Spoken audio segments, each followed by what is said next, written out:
All right, everyone, we'll go ahead and get started now. We appreciate everybody being here tonight. Today's webinar is titled Engaging the Incarcerated Community and brought to you by Proactive Community Services in collaboration with AIDS Foundation Chicago and Illinois Department of Health. Proactive Community Services, or PCS, was founded in February 2005 by an African-American woman who saw a need to close the widening social and health disparities that severely affected African-Americans. PCS is a minority-serving human service organization located in the South suburban community of Flossmoor and provides comprehensive services to 28 South and 5 Southwest suburban communities. The agency's service portfolio includes health and wellness and workforce development and supportive services. During this webinar, PCS invites faith leaders, community advocates, and other individuals interested in reducing the rate of HIV, STI, and other communicable diseases in Black and Brown communities to join this conversation facilitated by Al Forbes, MBA of Forbes Consulting, Minister Oliver W. Patton Jr., MSP of Love Abide MB Church, Pastor Charles Strait, and guest speaker Russell Jackson. We encourage you to please join us next week for our next webinar on Thursday, July 21st at 6 p.m. Central. You can also view recordings of past sessions on the PCS website at pcsil.org by navigating to past webinars in the events and webinars section of the homepage. Please continue this and other conversations on ending the epidemic on Facebook. As a reminder, your cameras and microphones are set to off, so please write your questions and comments in the chat box, which we will be monitoring. If you would like to come off mute to ask a question, please just raise your hand from your Zoom panel and I'll give you the floor. Also, PCS is looking to get more speakers for future webinars. Please send information for potential speakers to gtzwebinars@pcsil.org. As an announcement, the Resilience Project is conducting a paid study to learn about the experiences that have affected your HIV care. They are looking for Black men who are 16 to 35 in age, living in Chicago, and having sex with other men. Eligible participants can earn a $50 gift card for completing an online survey. If you're interested, please call 773-647-0359. And finally, as a disclaimer, the views and opinions expressed in our discussion are those of the presenters and do not necessarily reflect the official policy or position of Proactive Community Services. All right, we're ready to begin with everyone. Thank you all for being here again. We have a number of speakers here tonight. I'll throw it over to Al first to introduce himself. Good evening, good evening, good evening. Al Forbes here. So glad to see so many of you in the house. I am a consultant with PCS as well as TRS, which is our guest speakers are from TRS. And I'm looking forward to hearing them share the story of their success in engaging with formerly incarcerated returning citizens. I'm going to turn it over to my co-host, and then we'll go right to Mr. Russell Jackson Sr. Hello, everyone. This is Minister Oliver Patton, and I'm just ready to get into this tonight, get an understanding and everything of everybody of what you've been through and your experiences, so we can see how we can get down to zero. Good evening, everybody. This is Charles Strait. I'm the pastor of the Faith United Methodist Church, and I too am excited to hear from our guests, especially since we have Reverend Doris Green with us tonight too, who is a phenomenal person. That's not to say that you're not Mr. Jackson, but Reverend Green is just outstanding. So I'm looking forward to tonight's conversation. Absolutely, absolutely. That is exciting because Reverend Green's been in the work for over 30 years and still going strong. So without further ado, we're going to turn it right over to Mr. Jackson. Okay. Background noise. Let's see how to get rid of it. Go away with that. So nice to be here tonight. Thank you for the invitation. So the last time we presented, we talked about some of the services that Transformer Oriented Services are offering. We had a really good discussion. This time we have two new presenters. We have Minister Lionel Muhammad. He's going to be reporting on his program, the BBM, Building Bridges Through the Mail. And Miss Brianna Singers, she's going to be talking about how Transform Regional Services is starting to use social media to connect with people. What people don't realize and don't understand is that Logan Correctional Center put on a program for the ladies about 9 months ago during the pandemic. So what we CAB members decided to do was each one of us was gonna pick one of those ladies and we were gonna write to them, just to talk to them and find out what was happening with them and how they was doing, to introduce ourselves to them. And for some of us, they actually wrote back and we're able to engage with them and communicate with them through that media. And what people don't realize is that IDOC has kind of changed a little bit. They're trying to get up with the outside world. They have tablets inside the prisons now. They have internet inside. You can message them. You don't have to write a letter, and they don't have to wait for a letter to come. You can just message them, and then they can get that message. So that's another form of social media. That's another way to make contact with your loved one or someone who's incarcerated. And Ms. Singers is going to show us the various methods of social media. And Brother Muhammad is going to share with us how he mail out 100 letters a month, how he get in 150 to 200 letters a month, and how he able to engage with these brothers on the inside, and why he's able to engage with these people on the inside. That's my phone, sorry. So what I'm going to do is I'm going to share my screen, if it's okay. And Brianna, are you ready? Yes, I'm ready. Okay, so I'm gonna share my screen with her PowerPoint. And then after she finished, we'll go on to Brother Muhammad, and then we'll do the questions after both presentations, if that's okay.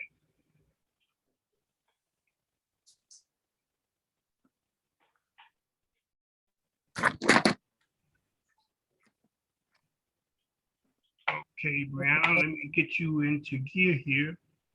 What did I need to do? I need to move this. Go to your slideshow here. Okay. Okay, cool. Hi, everybody. I am Brianna Singers. I am the Digital Community Coordinator for TRS.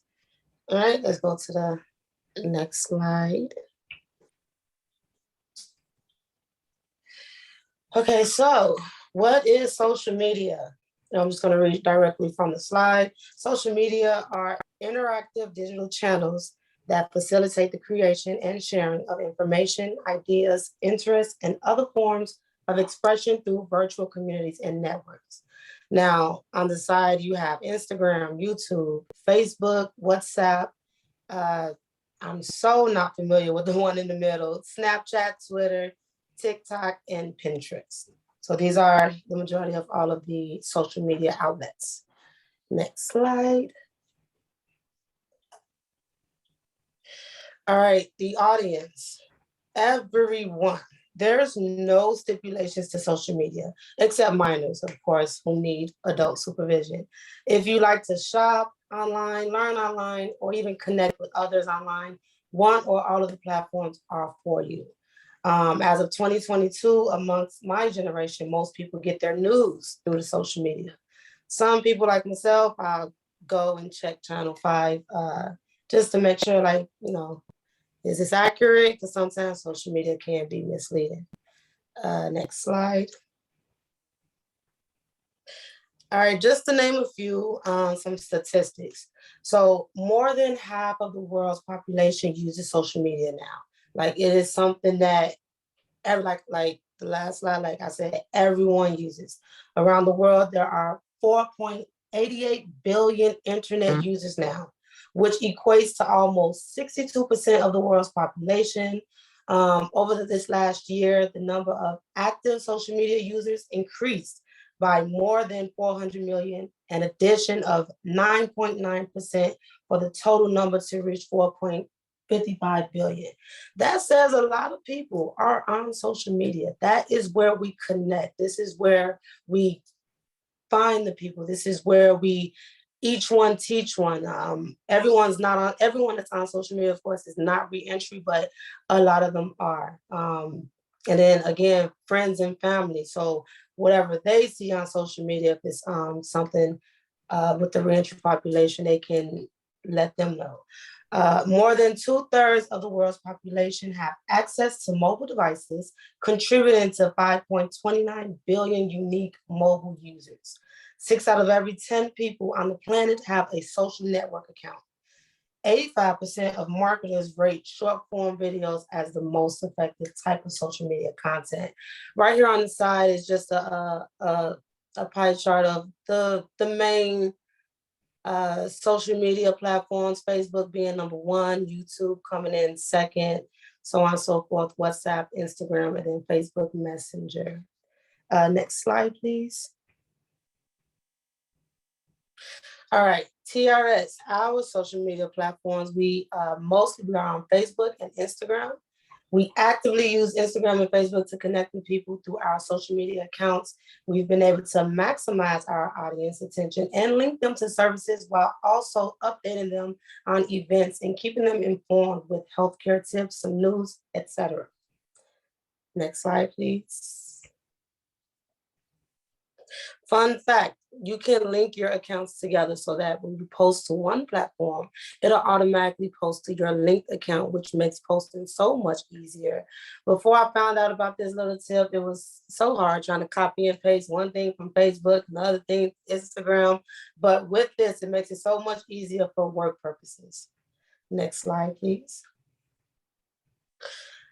Everyone does not have access to all platforms. Some people only use one or two forms of social media, while others use more than 2 regularly.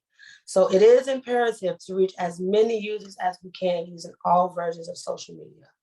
We do have a Twitter, which I will get that going, but Facebook and Instagram right now, after my research, everyone is there. Next slide, please.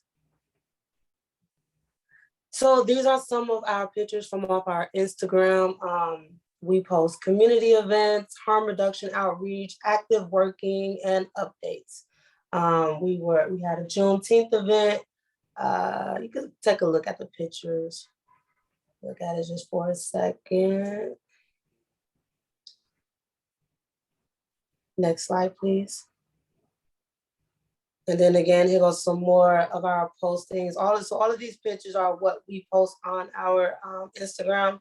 Go ahead and follow us on Instagram to keep up with us, Transforming Reentry Services, at Transforming Reentry for the Instagram, and then Transforming Reentry Services /MWIPM on Facebook. And then next slide, we will pass it on to Minister Lionel Muhammad. Brother Muhammad, you ready? Yes, sir. Okay, let's go. Building bridges through the mail. This is a part of BBM. What we do in BBM is very, very simple.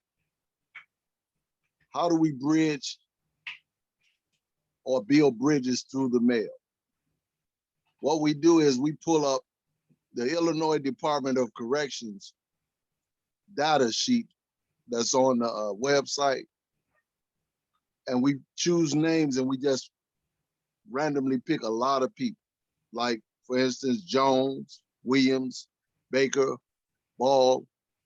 And if you got 48 people, we write all of those people. First, we send them an introduction letter. That introduction letter is simply to introduce them to our organization, to what it is we do, and how we can provide service for them. Can you go to the next slide, please?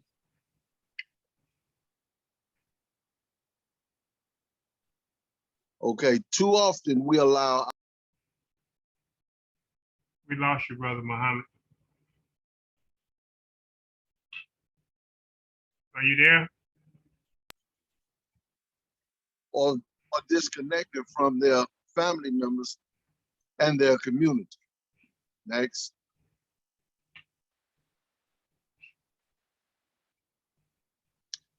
as we work to raise the culture and political consciousness of our families in the public housing and ghettos and in the suburbs and upscale areas, we must also work to raise the culture and political consciousness of our family members.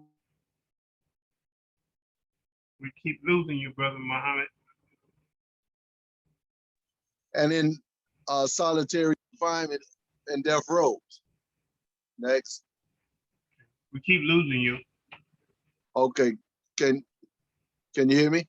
I can hear you now, but we lost it as you were going through that. Go ahead. Okay. It is the responsibility of those of us on the outside to provide the in-prison with information, support, and encouragement, both while they are behind bars and when they return to society. Next.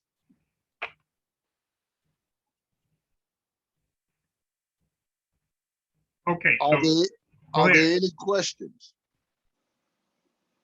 comments, suggestions? Well, thank you very much for the program explanation. And I'm hoping that you'll be able to share some of the success stories that you and Brianna have witnessed through the work you're doing. And I'm hoping we have time so Brianna can show us how to do that link, because I wasn't aware that you could link accounts and save messaging that way. So again, if you could share some of the success stories, Brother Muhammad and Brianna as well. Say that again, Al, I didn't hear you. I was wondering if you could share some of your success stories that you've had through the building bridge through the mail program. Yeah, just recently, we had 2 people that came to the office and they were excited. Actually, I'm the one that went down to get them and bring them upstairs. And one of the guys he said, man, I wrote y'all and you wrote me back and there was a letter in there. And he said, I'm just so excited to come to utilize this service. So that's that was, like I said, that just happened this week. I want to say Monday, Tuesday, where we had 2 people come in and was excited about receiving the information that we had sent them. And they was actually excited to meet me in person, because now they was able to put a face with the letter that had been written to them. So that was really rewarding. I have I'd like to about, ask I'm sorry. I'm sorry. I have like 2 success stories actually. So I have friends and family that are incarcerated, and the building the bridges through the mail, I would be a person that would give Minister Lionel Muhammad some names, like, hey, they can most definitely use this information. So here goes some names, this is their numbers, this is where they're at. So I got a email from one of them saying like they showed, like everyone there in their block were super intrigued with what they had received. So with that impact, with that response, we were able to send him more information to pass out to his friends in there. So I'm like, okay, that's amazing. So it was like a moment where, okay, I was the link. I was the person that was able to give someone someone's name, and they received the information that is in the packet of our handbook, our handbook, and everything that is sent out. The resources, you are not alone. Before I started actively posting for TRS, I would still just post some stuff that's going on and events, and I would just post on my personal Facebook and Instagram, like, hey, anyone coming home, anyone that need assistance with their socials, IDs, birth certificates, I would tag TRS in it. And again, this was before I actively started working and started posting officially for TRS. This is on my personal, and I would get a lot of people inbox like, that's amazing, this is good work, and how do I go about volunteering? Or I know some people, can they come? Yeah, I'll send out the number. So it's a good feeling knowing that, I can be of some form of assistance, helping someone else. And I had a person tell me like that really changed their life knowing that we were here and that we existed in the work that we do. So there's a number of impactful stories. So I'm grateful to be here, and I'm grateful to be able to present to you all and give you all the insight of what we do and the social media portion and the BBM portion as well. I wanted to ask a couple of questions about the mechanics of the program. So it's my understanding, and maybe I'm just behind in the time, that if you are an incarcerated person, you don't have access to a cell phone and you don't have a computer. So how are you able to navigate social media if you're incarcerated? And then what do you guys do that get those messages to folks who are incarcerated? And then I have a kind of a second question, because one of the things that we were looking at Faith Church is how we could do a better job of helping persons in the community connect with persons who are incarcerated. And so we had thought that maybe a computer lab would help folk in the community be able to come to the church and reach out to folk who are incarcerated. But of course, then we run into the wall of, yeah, but they don't have access to a computer. And it kind of says, from what I'm hearing, is that not exactly the case?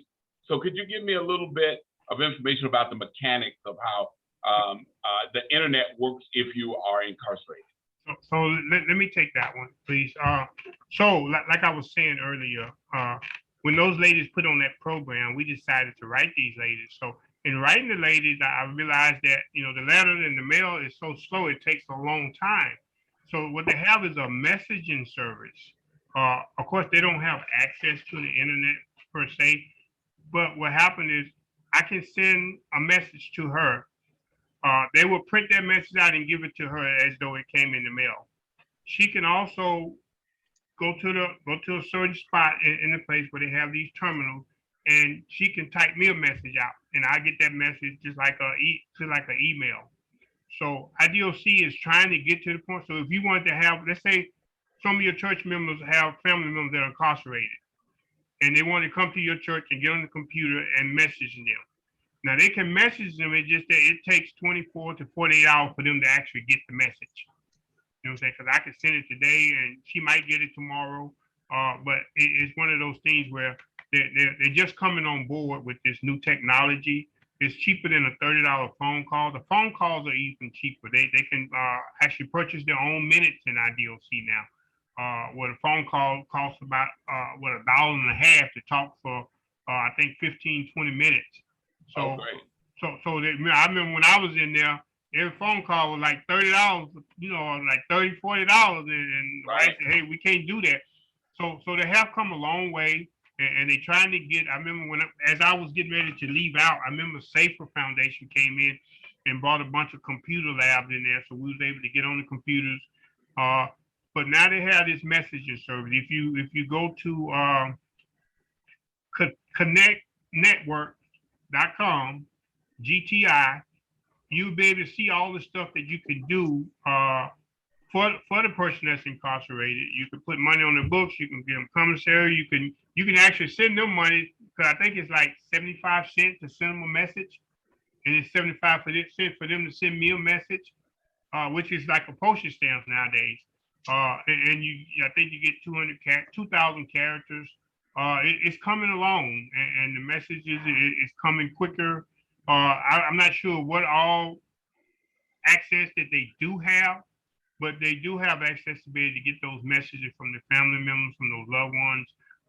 You could even do a video visit. They can come to the church and set up a video visit. They'll tell you what time the person's going to be there.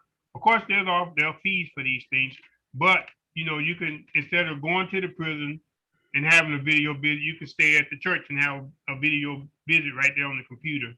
And they have everything set up, and you can visit with them right there. Or if you go in there, you still have to set it up to go there, because you have to schedule a visit. Nowadays, with the pandemic, you have to schedule a visit, go down there, and then they'll have you come in at that time. So for the most part, it's getting better. As for Brother Muhammad, I'll let him explain about the letters.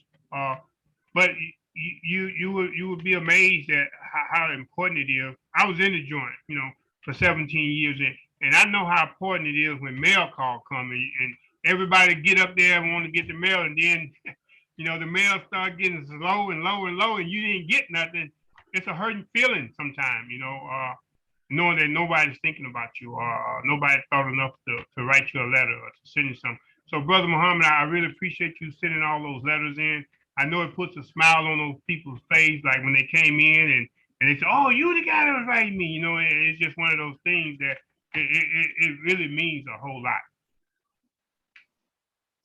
Yes, sir. Thank you, Brother Russell. But this is what I want to add to the pastor that asked the question. First of all, is being actively involved in serving those that are incarcerated through the mail. BBM, building bridges through the mail, is designed to connect the church, the mosque, the synagogue, whatever it is that you follow, is to connect the prisoner to the community church or the community in which he or she has came from, so they can make that connection. So when that brother or sister comes home, they have a place of refuge by which to come. So everybody can be involved and they don't have to go nowhere. They don't have to leave the church. They don't have to leave and go here, there. Everybody can be involved. And another thing about building bridges through the mail is about getting them the information that is necessary to sustain them while they're incarcerated. And if you ask, well, what is it that they need most in prison? They need spiritual growth and spiritual guidance while they're incarcerated. Brother Russell's just said about how painful it is to have mail call and nobody calls your name on a weekly basis. I was there for 23 years, 6 months, 14 days. But I watched how the cycle would go, that many brothers wouldn't get letters. And I'm talking about year after year after year. So as we develop this, we always want to connect the brothers and sisters that are locked up with the community, with the church, with whatever organization it is. We want to connect them so that they have a place to come home to and not be forgotten, because the scripture talks about repentance. Everybody deserves a second chance. God took Moses, who was a murderer, and made a prophet out of him. So we have to assume some responsibility of helping them to get better, to improve their quality of life, and to improve themselves while they're in that situation. For some, then they may never come home. But to know that you got somebody that you connected to, you can make a difference in your life, and you can make a difference in the life of other people. And once we connect those brothers and sisters on the inside with those that are on the outside, then we change the environment in which we live on the outside, because now we have made them a part of our community and our church, and we have made them a part of our lives. So this is something that Reverend Green has encouraged and supported, and we always want to share this with everybody.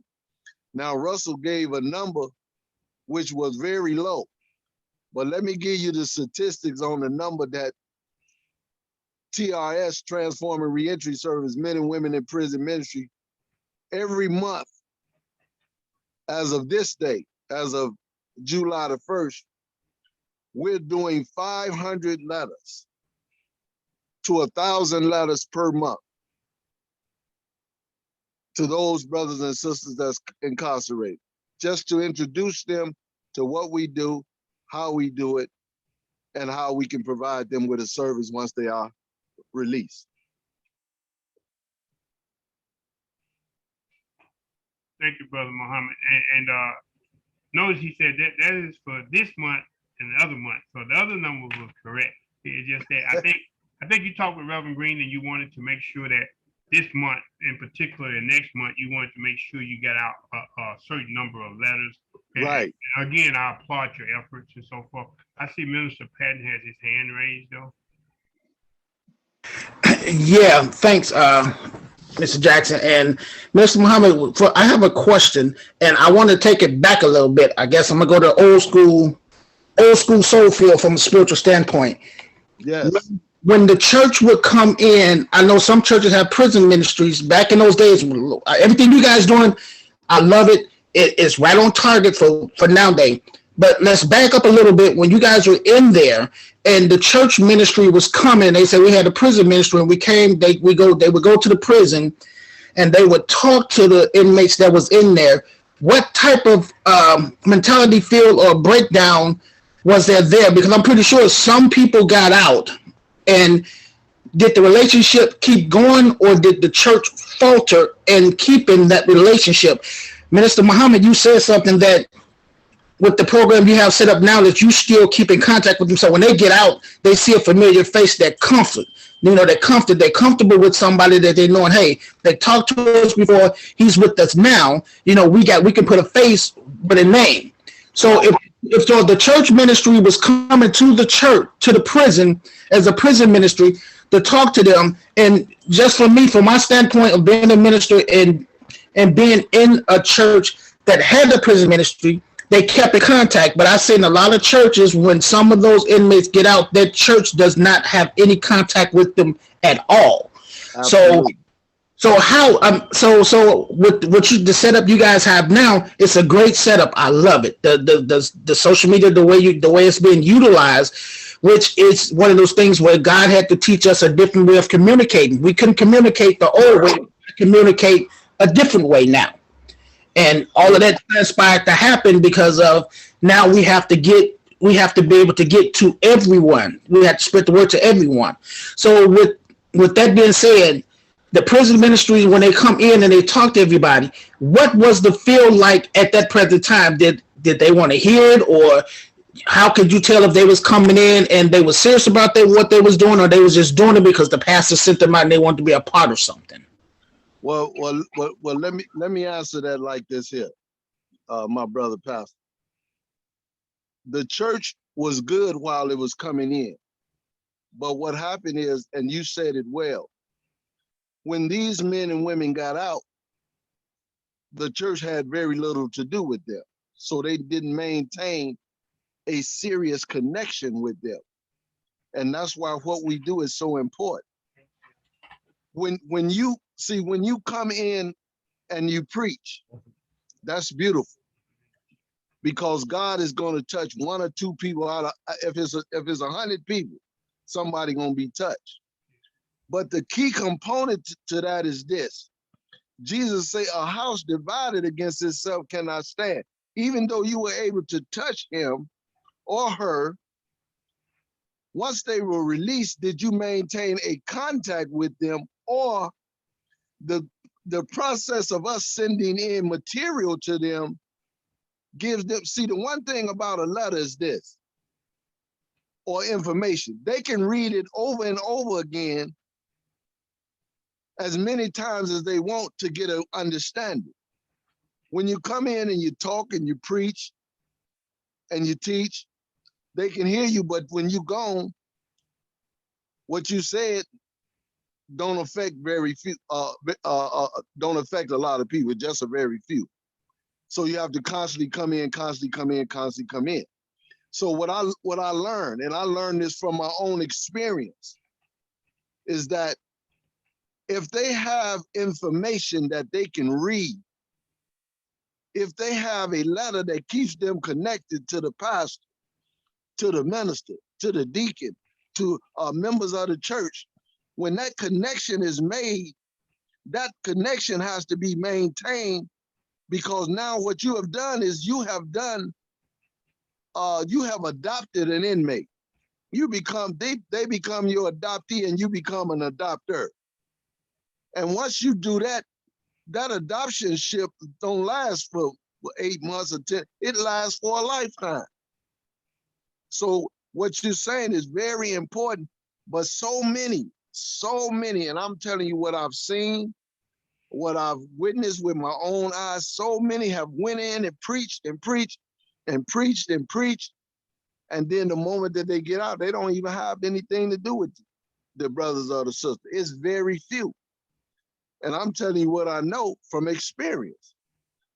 So when they come out and they come to TRS, not only do I give them my business card, but I always encourage them to call me and I get their information so that we can stay connected with them while they're out. And we always sit down with our clients and let them know we've been where you're going, but we're here to help you so you don't return. And we do it out of love for our brothers and our sisters. So I was talking to Minister Farrakhan and I was explaining this to him, and he said these words to me. He said, that is a world, a whole world that we have been disconnected from. For us to be successful in this world, we have to connect with those on the inside so we can change the reality of the world that we live in outside. So what you were saying is very important, but we got to stay connected with them. We have to be involved in their lives. That's the only way we're going to make a difference in their lives. I tell people all the time, I have no concern about going into prison. What I need to do is get them the material that they need to sit down and do and read and study and get acquainted with themselves and with their God, so that they don't return. Minister Muhammad, you bring up a really important issue for those of us who are doing everyday ministry in the community. Every person that is incarcerated currently, unless their sentence is forever, they will have an opportunity to go back out into the community at some point. And That's so right.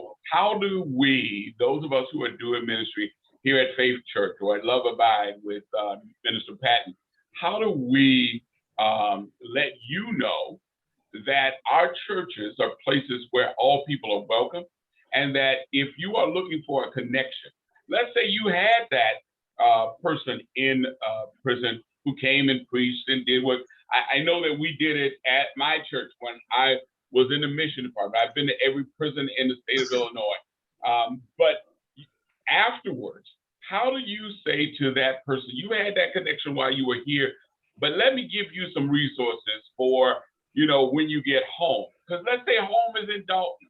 If home is in Dalton, I need for people to know that they can come here to Faith Church, and we will be glad to receive them in the membership, do worship with them, and so forth and so on.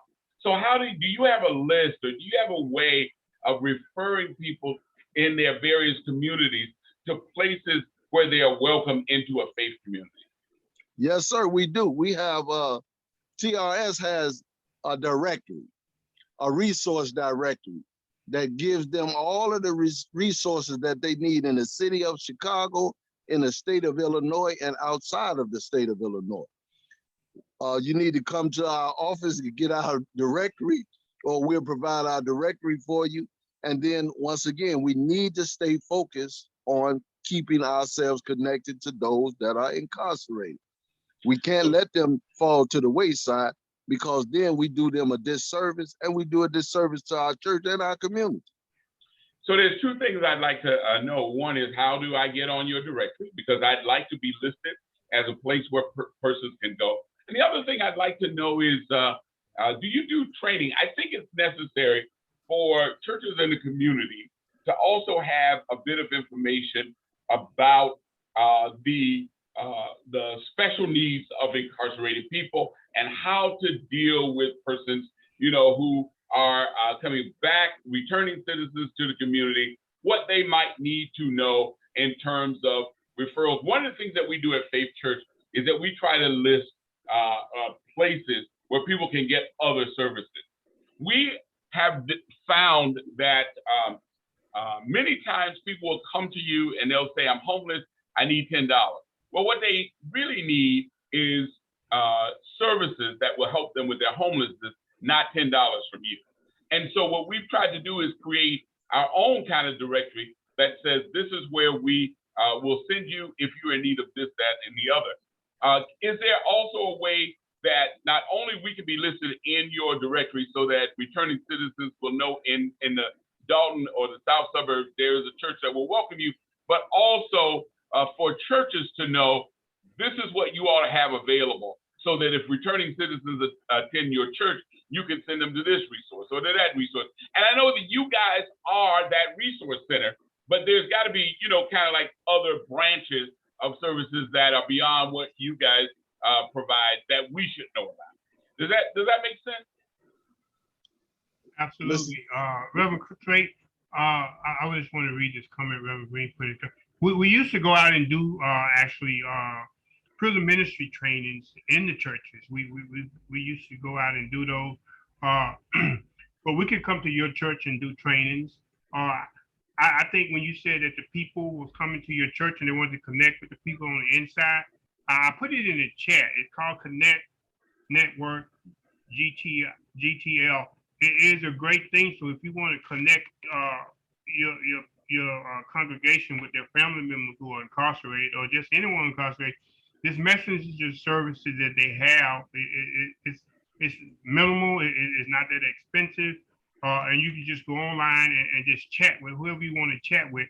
And this way you can stay engaged with that person. You know what I'm saying? A lot of people don't write, but they can type, do that phone stuff. I think it'll be a good way to connect.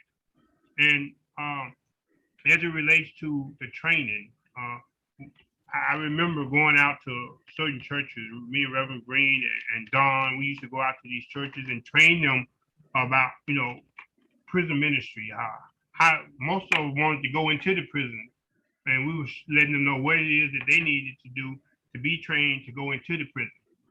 And I see now you done flipped, and now you want to know what it is that we can do to let the people who are coming home know that they're welcome in your church.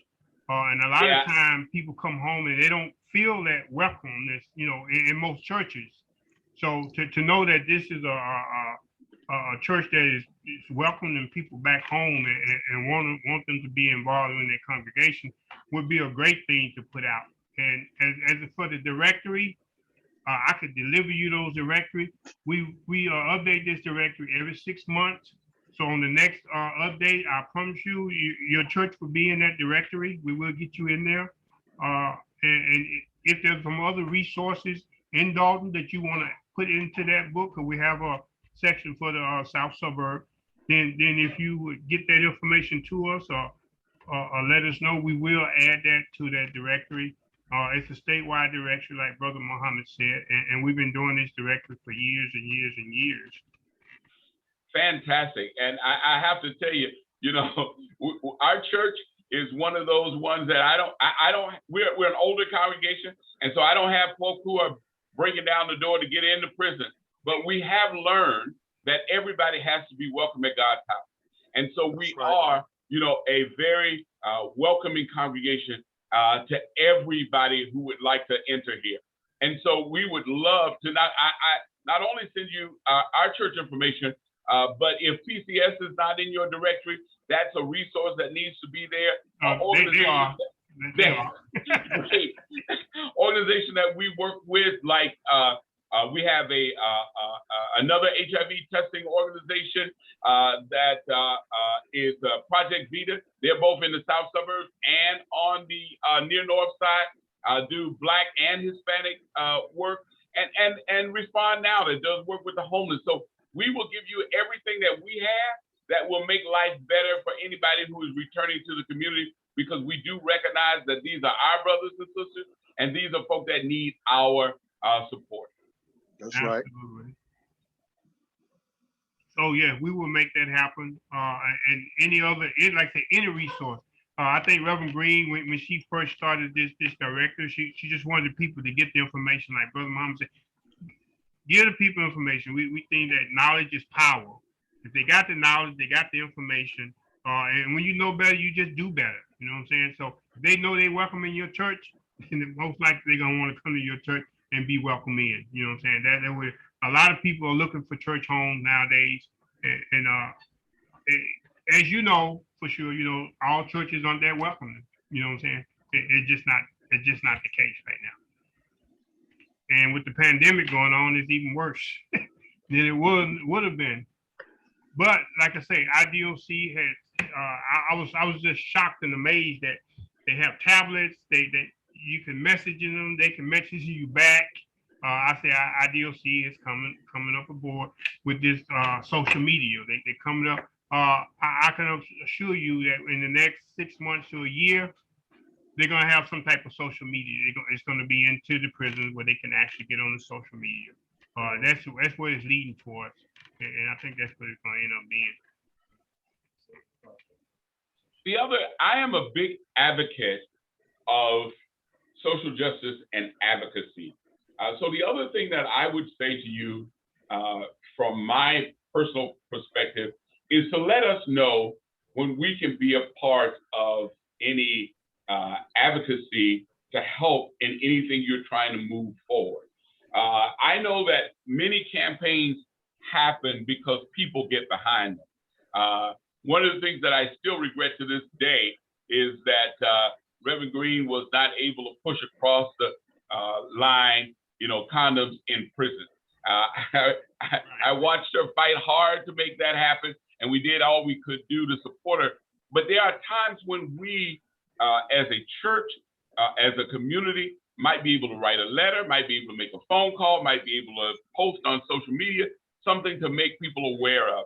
So there's another area that I would love to be put in the loop. Just send me an email or a text message that says, hey, listen, tell as many people about this as possible. We're trying to get the state senator, or we're trying to get the Springfield to act on this, that, or the other. Because like you said, knowledge is power, and people are power. And so when we get people involved in the area that will make a difference for our incarcerated and returning citizens, it means that they also know that they are being supported by the people at home, by their family members, and by their churches and people of faith or whomever that want to see change happen. So please let us know how we can help you do advocacy work as well. Thank you, Reverend Sid. We appreciate that. And I can assure you, Reverend Green haven't given up on getting condoms in the prison yet. We haven't given up on it. I think what happened is we found out from the guys coming home, the women and the men coming home from prison, that they wasn't getting adequate health care in the prisons. So we switched and decided to start challenging the pharmaceuticals that's in the prisons, and we ended up getting Wexford audited, and we were trying to get them out of Illinois because they wasn't providing adequate health care in the prison. So we switched from condoms to health care. We figured that would probably be a better solution. So we started, but we haven't given it up. Actually, the state of California has condom accessibility in every prison in the state. I think when Governor Schwarzenegger was the governor of California, he put into a trial. He did a trial run. What do they call it? Anyway, for some of the prisons, and then they gave him 5 years to implement condom accessibility in all prisons in the state of California, and a few other states that they are working to that. So it is working pretty good in other states. But like you said, we just haven't been able to get it let's see, we were part of the work. Yeah, we were part of that work with getting that the condoms in the prison in Illinois. Reverend Green put it in the chat for me. With our Harm Reduction in Prison Coalition, and we still had that meeting, that Harm Reduction in Prison Coalition meeting, the fourth Friday of every month. We'll send the links out. We need to update our linkage because we send it out, and we just need to update and put some people on there that are interested and need to be on there right now. I think we got 230 some people listed, but some of the emails are outdated. The pandemic kind of put everybody on hold for a minute. But yeah, I did see, I'm sorry to cut you off. I did see a question in there from Eula asking for the link. Eula, which link was that you were looking for? The link that he said where people could write to people. I was looking for that link. It's in the chat. I put it in there. It's in there. I just give it to you. It's connectnetwork.com. Okay, connectnetwork.com. Yeah, Right. It's in there in the chat, Eula. If you scroll up just a little bit more, you should see it in connectnetwork.com. Okay. It's I didn't see it in my chat, but I wrote it down. I'll But repost it for you, for I would everybody. like to say that as far as the PCS goes, I would like you guys to work with us more I have taught, and Reverend Straight, maybe you and I can get together with Reverend Green, because some of the things that Reverend Green passed out in her communities that she served, like the packages for IDs and those packages of information, maybe at some point, both Reverend Straight's church and PCS can pull together some packages to have another resource for individuals getting out of prison to pick up those resources. And then we can further figure out exactly what it is we can do as agencies, because I know you're in Chicago and on the West Side. So I'm not sure about how we can connect, maybe do some trainings and stuff like that in the South suburbs. But as Reverend Green know, and of course, you know, I love her, we're open to that. So later on, when you guys get a chance, then maybe we can do another Zoom meeting to talk about how do we get those resources? How do we give people information about if they're coming out, how to get IDs and to give them the information packet. So I would like at some point for us to work together on that. Absolutely. Andrew, can you unmute Reverend Green so she can talk? Yeah, I'll take it off. Okay, and Kimberly, those two. Reverend Green, unmute yourself. Okay, I just did that. You look, Okay, good. it's so great to hear your voice, you know. I love you too. And I am so looking forward to it, because part of my mission in life is to share the wealth, share the information that the Lord has given us with our fellow agencies in South Suburban and whoever. We would be honored to work with, along with you and Reverend Straight and any other churches out in the South Suburb or wherever, to share this information, because I would like to see you all added to the directory. See, I believe in not reinventing stuff. Let's just take what we have, because it's a lot of work to develop these directories. But if we can kind of find out how many agencies, how many people out in the South Suburb would like to be part of that directory, we can actually put you in there. So that would be, would give more exposure to your churches, to your organizations on the services that you can offer. And we would be honored to share the information about the Identification Restoration Program, because I believe every church and every organization that come in contact with reentry population should have this type of information. And it's not just for us, it's for everybody that want to have the training. We are open, very open. We've grown quite a bit in the last year. We've grown a lot, but we're not gonna outgrow the people. So we're gonna work with you, Eula, and Reverend Straight, and the other minister, I didn't get his name, but we would work with any of you. If you want, again, just get the information to us. We would do that. We'll get together and talk about what the next steps should be. And I would like to add, this is Kimberly with TRS. How y'all doing this evening? The harm reduction, I put in the chat, the Harm Reduction in Prison Coalition. You know, we meet every fourth Friday of the month. And this is Reverend Straight to answer. This is like our advocacy leg of the work we do at TRS. And it's an opportunity. We talk about different bills. We talk about we have a lot of things that address the issues as it relates to the health crises and issues within the prison, because we believe that good prison health is good community health. So that's also an opportunity. I want to make sure that Russell, we all can add Reverend Straight, his email, and even and Eula, if she wants to be a part of it, to be a part of that call, because it's a good opportunity to be involved in some of the advocacy stuff as it relates to justice impacted in reentry communities. Okay. Thank you. Thank you, Kim. Mm-hmm. You can say something? Oh. No, I'm doing that. I just wanted to share that. Okay, Brianna, you still there? Yes, I'm here. I just wanted to touch on your social media again.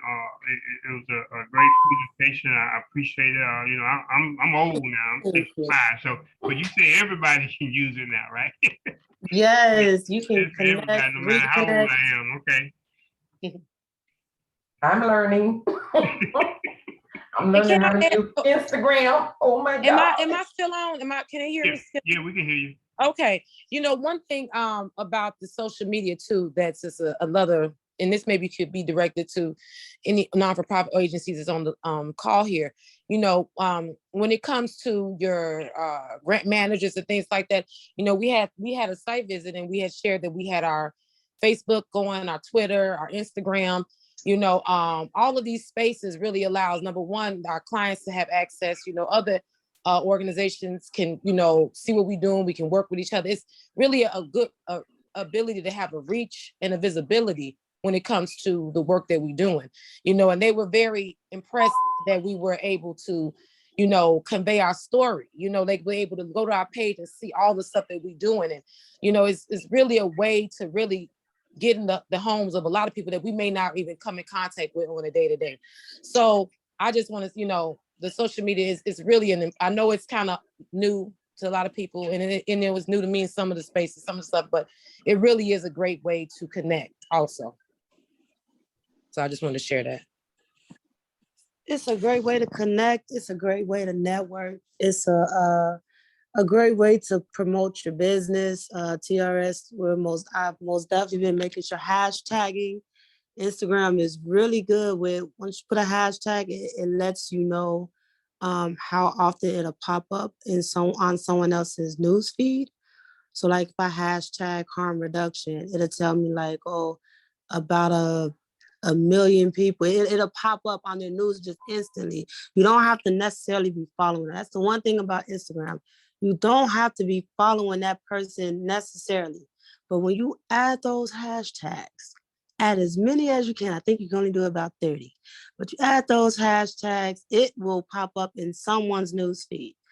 That's what makes social media so awesome. And then, like I stated, make one post with Instagram, it automatically connects to Facebook. So that's one neat thing about social media. Like it can get to anyone's monitor. It doesn't matter where they're at, So I love it. I absolutely love social media. Right, and I just wanted to add, I want to emphasize that. I wanted to emphasize because it's new to me to be able to connect with someone on the inside from my computer right here. I can just sit right here and message them, and then next day I can look back and they message me back. So if that's happening now, eventually we're going to be able to communicate with them. And can I add too? Look, I know I'll be running my mouth. But another thing that I've also noticed with our social media presence is that I've been able to connect and meet other organizations in other cities. See, this is international, it's global. So your reach is so much even bigger than just Chicago or even the United States as per se. It goes way farther than that. So I've been able to kind of connect. Our page has followed and been followed by other reentry organizations that do work in other states and in other countries. So it's very, very powerful when you look at it from that perspective. So I just wanted to share that. I'm gonna stop talking because I can be talking. Thank y'all. Yeah, I think that's important to mention, Kimberly, because as we all know, TRS also does harm reduction work. And for someone coming out of prison who is going to go and use, I can't hear this. Somebody's background is on. I can't. Can you hear me? Can you hear me? Yeah, I think you're getting some feedback on your end. Al, you're better now. Try it now. Okay, so I was saying that because TRS does work. No, somebody else's background is on. I think that's Al. That's probably me. That's Al. Oh, okay, there we go. Thank you, Al. Okay. Al, if you'll write it in the chat, if you have a short question or something, if you write in the chat, I'll read it out. Reverend Straight, I just wanted to say that, I've been out to your church a few times. I enjoy your church too. But you can't be stealing our people. Let that happen. You notice I said STI. Oh my God.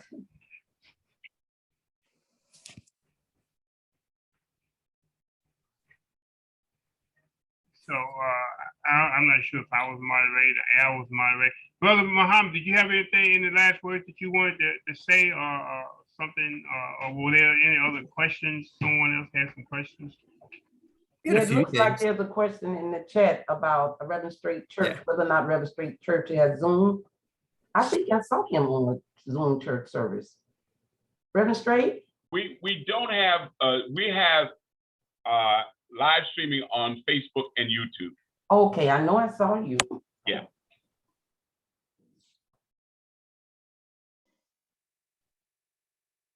I have a question for Minister Muhammad. Mr. Muhammad, on with the system you have with BBM and those that get out and connect with you, what is their psychological impact, their mindset when they come out to you? Is it a positive mindset coming to you, or they're in the middle because of the challenges that they now have to face of how can I get back into the community when I know it's going to be hard, when everybody deserves a second chance, but you got some that are still going to dwell on their past and they should forget about their past. Everybody has a past, but it's time to look towards the future. What is their mind state, their psychological mind state at that present time when they come out and they connect with you? Well, most of the time when they come and connect with you and they see that they see you in a suit and a tie, they automatically have that sense of warmness. You know what I mean? Because I'm a very spiritual person, so I embrace them. I let them know that this environment that they're in a safe environment, they're in a constructive environment, they're in an environment full of love and brotherhood, sisterhood. So most of the time, I haven't encountered any negativity at all, not once. Most of the times, those that come out, like I said, they're very warm. They're very receptive, and anything that you ask of them, or you tell them, or you share with them, they're very eager to get involved, to do something better, without having that negative thought behind their mind. Because I have conversations with them sometimes that are very deep. I get into conversations like, man, was you in a gang? What gang was you in? And man, how many letters did you get from your buddies since you was gone? So you got to be able to talk on that level as well. And most of the time, they didn't write me no letters. So I have never experienced any bad opportunities or experiences with those coming home that says that they don't really want to change their lives. Most of the time, I have enough time to work with them and to share with them various information, and I get information from everywhere. When I say everywhere, I get information from everywhere. You might be a Jehovah's Witness. I'm gonna go find some Jehovah's Witness literature and send it to you. You might be a Christian. I'm gonna send you some Christian literature. If you need a Bible, I'm gonna make sure you get one. Whatever you need in that, if you need a Quran, I'm gonna make you get one.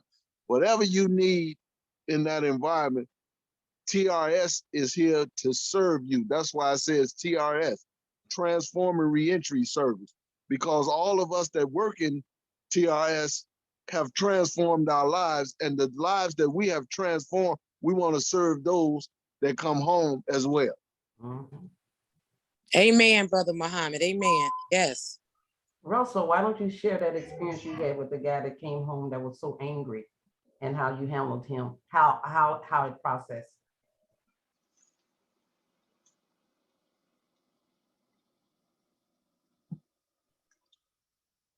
Is Russell still on? Russell? I think you're I'm muted. sorry, I'm just talking away. I'm just talking away, and I was muted.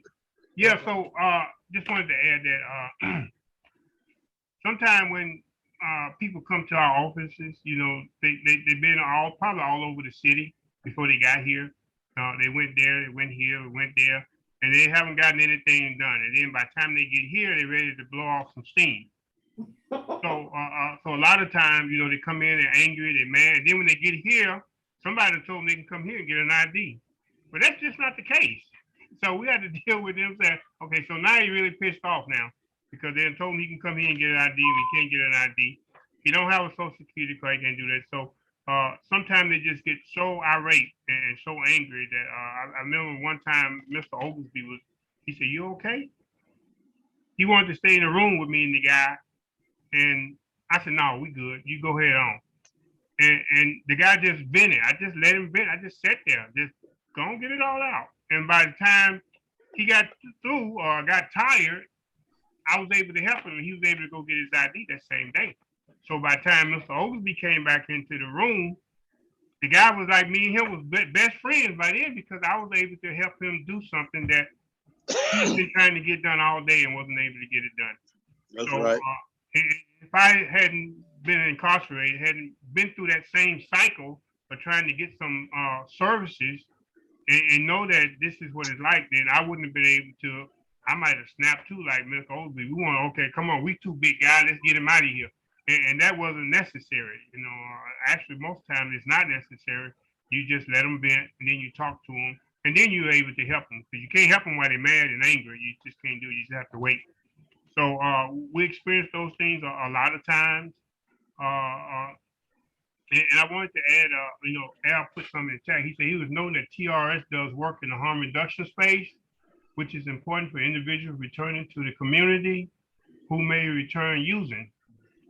And we have a really great outreach team, harm reduction team. And, we pass out harm reduction materials. We educate, we train on naloxone, we train on Narcan. And we just deliver services to the community for whatever capacity, whatever harm is harm reduction, whatever harm a person may be doing or to himself or to someone else. If we can assist with that, then we will. So we do pass out harm reduction material, harm reduction literature, and we do trainings all the time on harm reduction. Is this connection better now, guys? A little bit. I can hear a little background noise, but go ahead, Al. Okay. So I really think it's important to recognize that. Oh no, Al, you too. That's the background. I don't know what the. You got to leave the bar, man. Yeah, where were you? Get a pardon. I think he had an event. They just got a band playing in the background. I think that's where he's at. He had a party.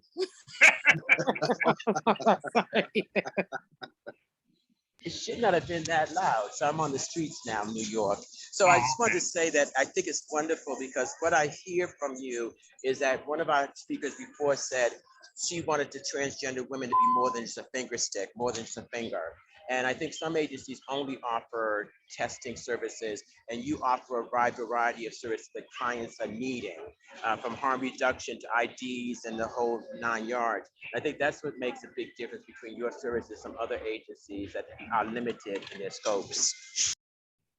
Yes, we do all wraparound. We do all wraparound: housing, medical case management, harm reduction, ID restoration. We also then do the discharge packs that go into the facilities in the prisons and jails and sober living facilities. And now even we would like to send them to the churches, so we have a lot. And then, our HIV and HIV and AIDS prevention work. I mean, I want our space to always be like a hub for the reentry community where they can access any and everything they need without any type of level of stigma or judgment. That's really part of where we at, so. Right. And Reverend Straight, you're right on with that welcoming returning citizens into your congregation. I think most of our presentation, we just trying to get to the table. You know what I'm saying? We just want to be at the table when there's things going on that affect us, because if you plan something for the reentry population and we're not at the table, then, of course, you do us a disservice. So I'm really, like I said, I've been to your church a few times and I'll be back. But it's really nice and warm to know that a returning citizen will be welcome, into your congregation. So that speaks volumes. That speaks volumes. Let me say too that so often, and I'm guilty of it too. We try to be a welcoming congregation to everybody. However, sometimes you need to spell out to people that you too are welcome, and it makes a difference when persons know. Yeah. It's not just saying that all are welcome here, but you're specifically saying I'm welcome. And that is an invitation directly to me. And so that's what I hope we'll achieve by being listed in your directory, that people will know, no, we're not just saying, everybody can come. We mean everybody, and we mean specifically you. So I'm glad to have you as a resource. Mm-hmm. I'm glad to have you as a resource. I'm glad to be a partner in whatever way we can be a partner.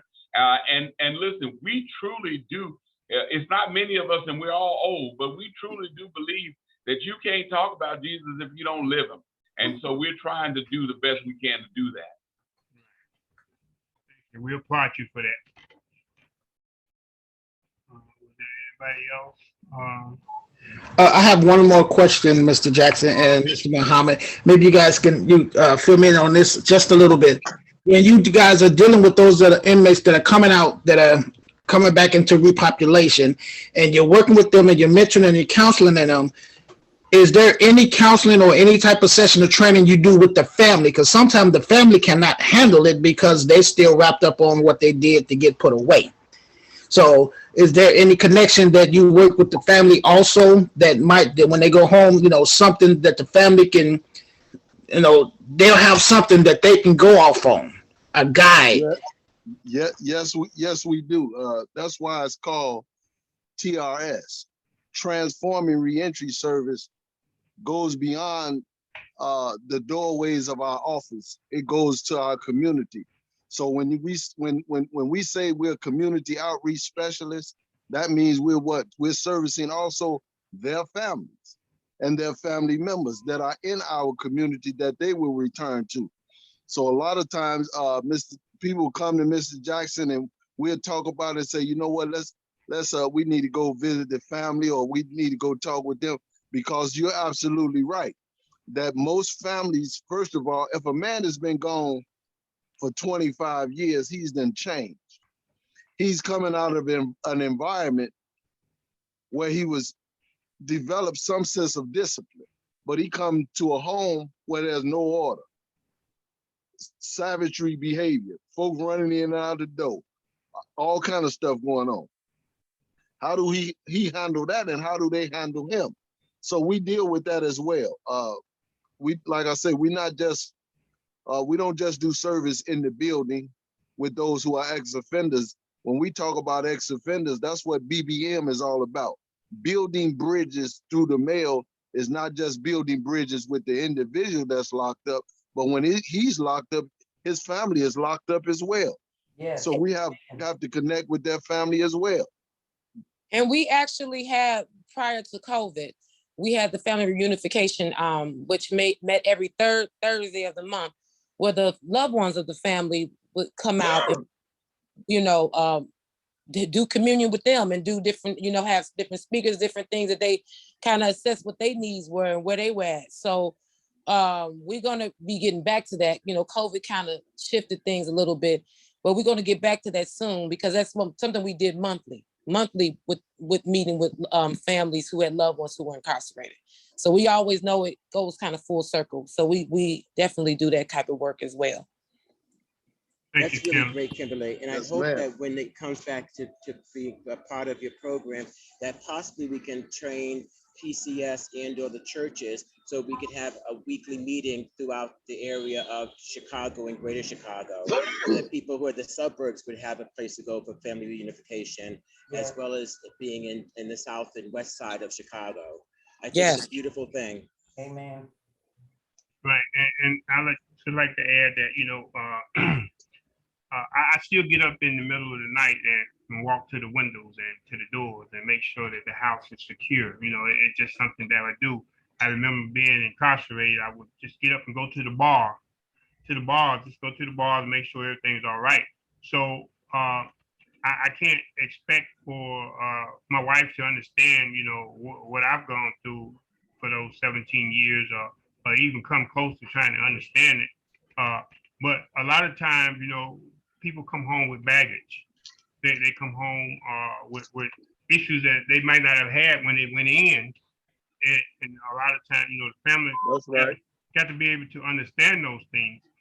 So that's why we got these cabs. We got a cab. We got these guys like Brother Muhammad and Mr. Ogilvy. We got these people who can sit up and talk to somebody. I had a guy, well, he's always around, and I didn't know if he wanted a job, if he wanted to work, or what it is. But I kept bugging him about getting a job, getting this job, getting this job. And I think yesterday, all I did was sit down and filled out the application form online, because he wasn't able to do the application online. And the dude called me and said, he got 10 minutes, have him do the application. I'll pull the application right there and we'll get him a job. It wasn't that he couldn't do it or didn't want to do it. I think he just needed a hand for me. He needs somebody to hold his hand and let him know that I cared enough about him to be able to do the application and to call the guy and make sure the guy pulled the application. And it was just one of those things where a lot of time when they come home, they just need that special care. You know what I'm saying? Dr. White called me today, told me she had a guy that's 65 years old that wanted to get his GED. Because all his life they told him he was dumb and stupid, and he now he's 65. Now he don't think he's dumb and stupid, so he tired of listening to people. So he wanted to just try to get his GED to show everybody else that he's not dumb and stupid. So you know, those kind of things that is what Transform Prevention Service is about. Those are the type of people lives that we touch and we transform. Like Kim said, we transform in lives. We transform people's lives through, you know, just caring and just being there. And understanding their situation. You know what I'm saying? So those two things was just something that stood out for me today. I remember Kim was wandering all around. I was trying to, and I knew if I had 10, 15 minutes to get this application on the guy, and they pulled this application. He got a union job working at Mercy Hospital. The hard part now would be for him to keep the job. I mean, you know, so we did our part and we tried to, you know, and we took care of that. So it's just a matter of just being compassionate enough and patient enough to understand and just deal with a person. So and that's what the care members do. Mr. Jackson, can you briefly tell the group on the call how many people that you have? Mr. Jackson also is our GED instructor at TRS. How many people have you gotten? They complete their GED. They came out of prison that couldn't sit in classrooms, couldn't do what they. Well, I done lost touch over the years because of the pandemic, and then we stopped. But I got about 10 of them on the wall right here. Yeah. You know, where, like you say, like Reverend Green said, you know, they just couldn't sit in a structured classroom or be in class every day, but they were smart enough to get their GED, and so it was like. I just had to tutor them. At one time, we had a class of about 10 people across the hall over there, and we had it, you know, 2-3 times a week. And then due to the pandemic and other issues, we kind of got away from that. But when Dr. White called me today, I told her, I said, you know, I would tutor the person. And she said, that's what this person needs. He needs tutoring. He needs personal one-on-one tutoring. You know, a couple hours a week is all he needs, and then he should be able to get a GED. So those are the kind of services that we offer. We've been offering for years and years, and since I've been here, and we continue to do those services. And if we can't do those services, you just throw us on in the pot with everybody else, and everybody's doing the same thing. So you have to be able to stand out. You have to. That's why with Reverend Straight, got nothing but doodles for you. I just appreciate you so much. And listen, let me tell you this too. You know, we try to leverage our relationships here at Faith Church. We're a small congregation, older people. We don't have a lot of foot soldiers who can do prison ministry, who can do outreach, who can do other kinds of things. So we try to get ministry done through partnerships. One of the things that we have here at Faith Church is space. We have a great big building. Most of the time we don't know how we're gonna pay for it, but we got a great big building and lots of land. So as you were talking, one of the things that I was thinking of is that you guys have a lot of stuff that goes on, you know, on the west side. You have an office that's located, you know, near west. But how about people, returning citizens who may have the same problem in the south suburbs, who are not able to get to you, or it may be more convenient for them to be near here? Can we talk about at some point replicating some of your services in a place like this? And it don't need to be ours. I'm not trying to take any additional work. It needs to be yours, but it can be located here so that people are more apt to be able to get to it. And then we have extended your reach from where you are all the way out into the south suburbs. So if that is a possibility, I'd love to see returning citizens have an opportunity to get their GED here at Faith Church, and then be able to be a more productive citizen in the community. Because what Reverend serves Strait, you serves us. Reverend Strait, that's one of the things I was talking about. Yeah. You and I can sit down and we can talk about what it is that jointly we can bring to the table with the assistance of TRS, Reverend Green and Mr. Jackson and Kimberly. So we can sit down and talk about that when I talked about the ID packages and all the different things, because another important piece that I don't think we often talk about because we don't really know how to do it is our job readiness program. Now our job readiness program, we have not worked, we have done some individuals that were incarcerated, but as a whole, we haven't created a job readiness piece for people incarcerated. Like Mr. Jackson just said, the young man got the job, but then he didn't have this, he would need the job readiness skill set. How do you talk to your manager? How do you manage your time? How do you avoid conflict, or how do you deal with conflict that you can't avoid? So I just think we need to get together and we can talk about that. And maybe as a whole, hopefully at some point, we could jointly apply for a grant with all three of our organizations, because of course it takes dollars to do this. Yes. So we have to look at that. We have to look at what can we do? Because I believe if we pool our resources, you may have more space than PCS to have a safe space for people. So, but what we can do is we can have our staff maybe come and pass out stuff from both ends, or have meetings there, or hold support groups there, or do some other things at the church. So that's what I have been talking to you about. And even we can wrap all this into what we're doing now, because we have you and Reverend Oliver, and all of us can get together, because that's what this community cafe program is all about. And that's why we pulled you two in, and you're doing the webinars, but we just don't want to stop at webinars. We want to look at what services can we bring to the South suburbs jointly. Yes. So that's why I hang out with people like Miss Eula, because they say things and explain things so much better than I do. I would be that is remiss not if true, if I let this conversation close without Mr. Jackson speaking about the 1/3 making a difference. I think that's a phenomenal program that has been at TRS. And I'd love you to take a few minutes to talk about that, please. Well, if I'm not mistaken, I thought we presented. Yeah. Okay. So the CAP is a group of men and women who were formerly incarcerated without any criminal justice involvement in the past 3 to 5 years. Statistics says that those people who are incarcerated, once they're released within 3 to 5 years, they will return to prison. That's 2/3 of the people will be going back to prison once they get released. And they build state budgets, they build prisons and all that on those statistics, because those people have to go back. They won't be able to keep building jails and prisons. But they never talk about the 1/3. So the 1/3 that don't go back, that don't get into any more criminal justice involvement, the people that we convene together as the CAB members, 1/3 making a difference. So what we decided to do was to come together and make a difference. And like Reverend Faith said, we want to mentor and encourage people who are caught up in a cycle of recidivism, going back and forth to prison, back and forth to prison. And if we can help them with their transition, so that they don't have to go back to prison. And a lot of times what we think is what needed might not be what needed. We might just want to get them a job, get them independence. And that might not be what they need. Like I said, they might need some counseling. You know what I'm saying? They might just need to be able to understand that somebody cares.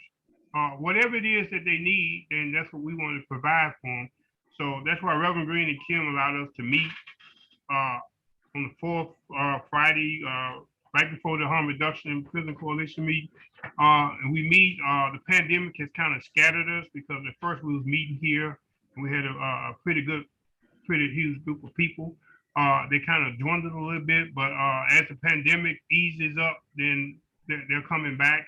Actually, I'll be on a radio show tomorrow night in Houston, Texas for Brother Raymond. Y'all know Brother Raymond Richards. I'll be on his radio show tomorrow night in Houston. And it's just those kind of people, just come together, caring, compassionate people.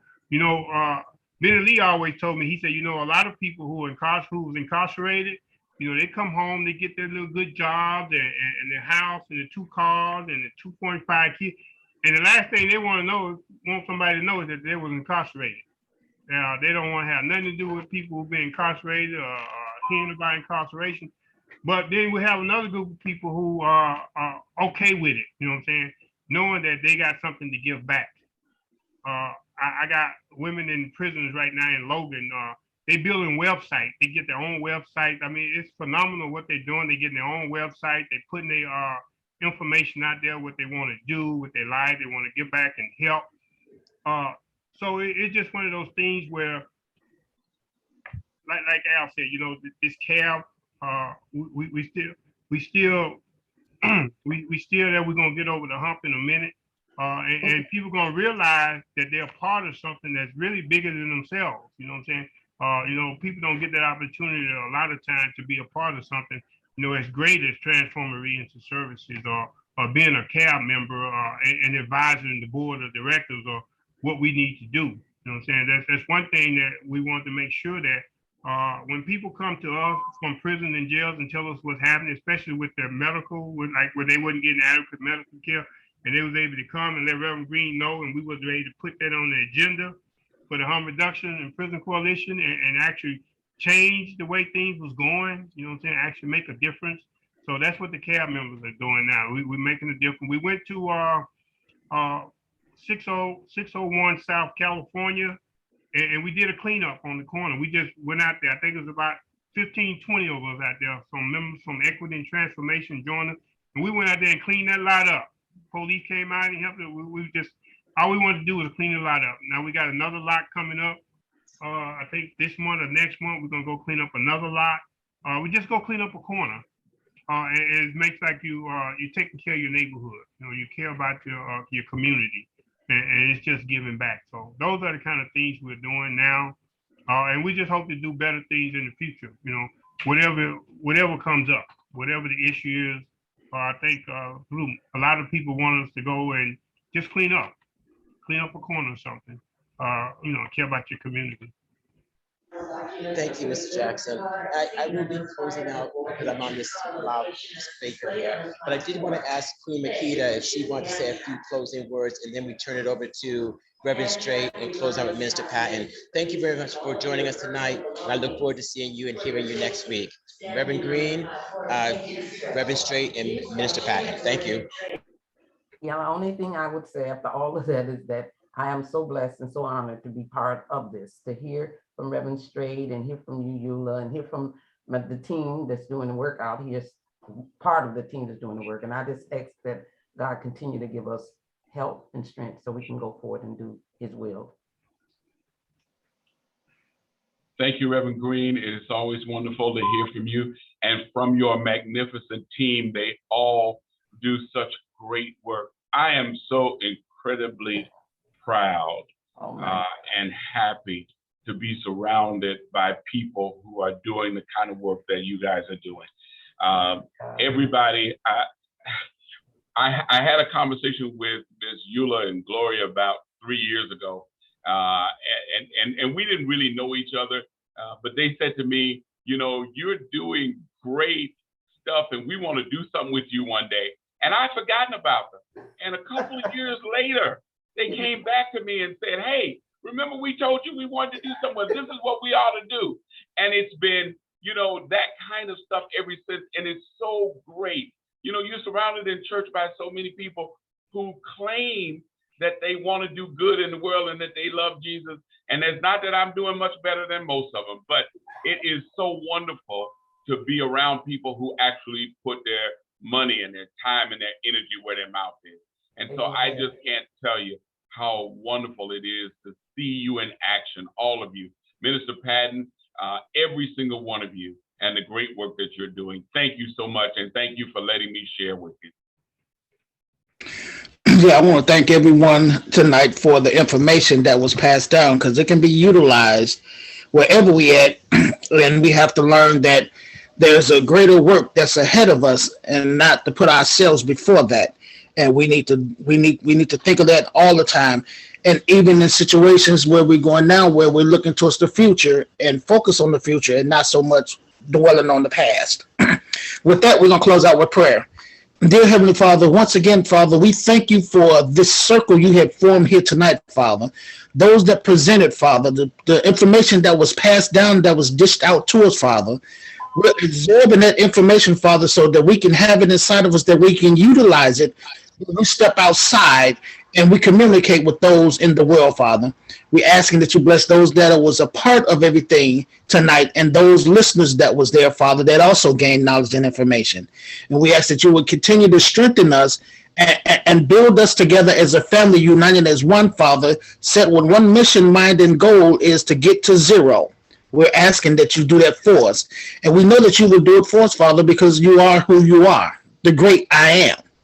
And we ask this evening, Father, that you watch over those that are going through whatever situations they might be going through, Father, the violence and everything that's going on in this world. We know that in due time, Father, you will take care of everything. But we ask, as we leave this webinar this evening, Father, that you strengthen us to go forward the next day and the next day and the next day, to keep doing your work and to doing your will, Father. We ask and pray in your Son, Jesus' name. Amen. Amen. Amen. Amen. Good night, everybody.